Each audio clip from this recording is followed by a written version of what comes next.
Hey there, I'm Chandler Stevens, and in this lesson in Mobility Week, I want to walk you through a couple of really powerful drills to help you find more control over the shoulder girdle. Shoulders are a place that give a lot of us trouble, whether we are yogis or weightlifters, or even if we don't have a formal ongoing practice. We just want our shoulders to function well. But there is a lot of confusion about what goes into a well-organized and a well-controlled shoulder. You'll hear people tell you to foam roll your serratus, or pull on rubber bands behind your head, or do your little gym class arm circles out to the side. And the truth is, none of that's really effective for long-term change.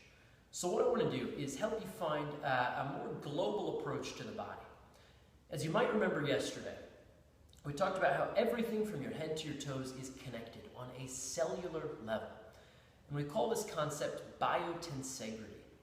Essentially, your body is a balancing act between tension and compression. And when these two forces balance nicely, we find ease, we find control, we find strength in every corner of the body. But if something is out of whack somewhere in the body, you better believe your body's going to start compensating, finding excess tension in some places or a bit of rigidity in other places. And so what we want to do, if we want to find true ease in the body, is take a big picture look at our mobility. So although we're going to focus on the shoulders today, we need to keep in mind that they're just one piece of a bigger system. So the first drill I want to walk you through is actually focused on the head and the neck. But I'm pretty confident you're going to notice improvement in the shoulder as well because of this biotensegrity principle. See, your shoulder girdle, these skeletal structures that make up the shoulder, your shoulder blade, your clavicle, the arm itself, they are suspended from your head and your neck by all of this soft tissue here. You can think of it almost as a soft tissue chandelier. And so if there is excess tension held around the neck, your shoulders are necessarily going to be locked in place. They're going to lose some degrees of freedom. And so by mobilizing the head and the neck, we can find additional benefit to the shoulders as well. So here's what I want you to do as a start, as a testing movement that we're going to check back in at the very end. All I want you to do is reach overhead. And you might try it a couple times on each side and sense the quality of that movement. How far overhead can you reach before your elbow starts to bend, before your back starts to get involved? What's your comfortable range of motion? Maybe if you've had a shoulder injury in the past, there isn't really a comfortable range of motion. Could be a rotator cuff, a slap tear, something like that.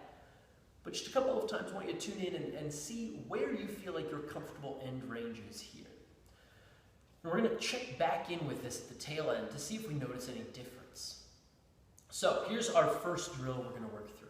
We're going to take a look at controlled rotations of the head and the neck. And so to begin, I want you to pull your chin as far forward as you're able to. And then look back overhead. And as you go through this movement, I just want you to stick with a comfortable range of motion. If you feel pain at any point or a pinching, I want you to skip over that range and just go through as much as you're able to comfortably here. So again, 3 to 5 rotations, taking the head forward and backward, moving slowly, moving with control. Control is the key word here. After you've done that, you can take one ear over to a shoulder, and then the other ear over to a shoulder. And again, stick within your comfortable range of motion. We don't want to push into any pain. There might be a bit of discomfort. You might hear some of that gristle. The neck is a particularly tense place for a lot of folks. Any clicking, any popping, that's okay as long as it's not painful. We still want to avoid pain here. So again, 3 to 5 times, taking the head to each side. Then I'm going to have you look over each shoulder.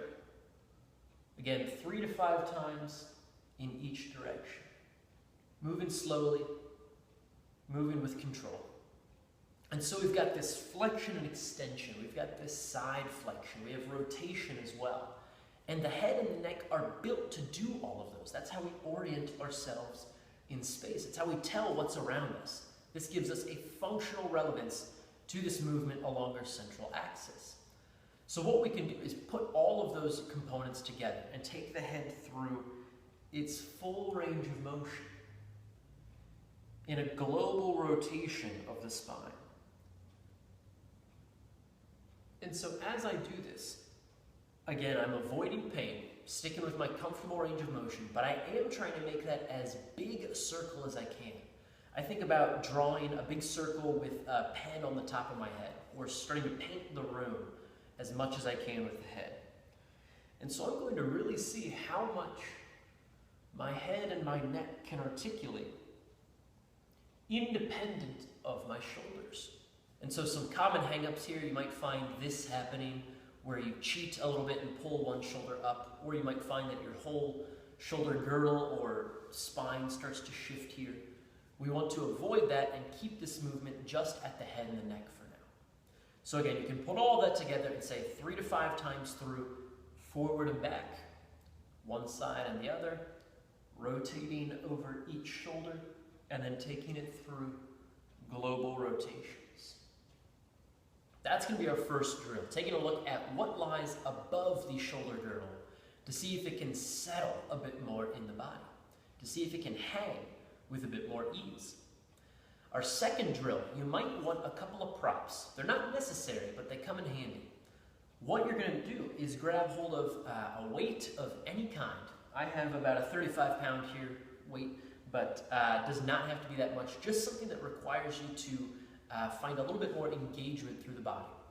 And you might also want a yoga block, or something you can squeeze between the legs. And so what we're going to do is use these two props to generate a little bit of extra tension, a little bit more neural drive, so that our nervous system starts to learn how to organize this shoulder a little bit better through this sporadic movement we're going to take it through. So the general movement is going to look a little something like this. I'm going to start with a hand on my sternum, and I'm going to imagine a line extending along my central axis. And so slowly but surely I'm going to raise this arm up and then take it right back down to the sternum. And I'm starting to trace along my body, feeling the neck, feeling the chin, feeling the sternum. And each time I raise my arm, I might take it a little higher, coming up over top of the lips or the nose, maybe up towards the forehead. And when I get about to my hairline, I want to start to spiral that hand open a little bit. So now not only am I reaching my arm up overhead, I am rotating it in the socket. And the higher I reach, the more I rotate. And I want to keep this a very slow, very gradual, very organic movement. As I reach further and further overhead, I might start to spin my arm so that my palm faces even out to the side. And as I do this, I can reach further and further into a comfortable end range of motion, where I am reaching overhead and spiraling that arm. And then I can bring it back down. And I might pause and repeat on the other side. So that's what this movement is going to look like. Here's what it's going to look like if I use my props as well. I can squeeze a block between my knees in a kneeling position. I can hold this weight on my opposite side to generate a little bit more neural drive here through my body. And from here, what I'm going to do is start up, again, hand on the sternum, and a few times through, slow and steady. I'm going to start to go up along this central line of the body, gradually letting this movement grow more and more into my end range.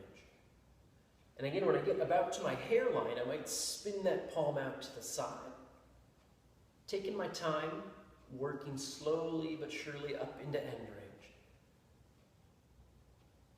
And as I reach further and further, I can spiral my arm more and more until I get to that comfortable top range position, and I can take a few breaths here, and then I could release and lower everything back down. So I would recommend going through this spiraling movement a few times with these extra props to help you get a little bit more tension. But then also check in without those props and see how easy the movement feels here. We can start to play with a bit of contrast with our nervous system, giving it a lot of tension and then almost no tension.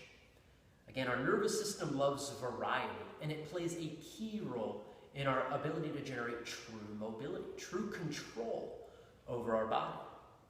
So after you've gone through these two drills, articulating your head and going through this shoulder spiral, both with tension and without, check in with your reach overhead again. See what new range of motion you find in your body.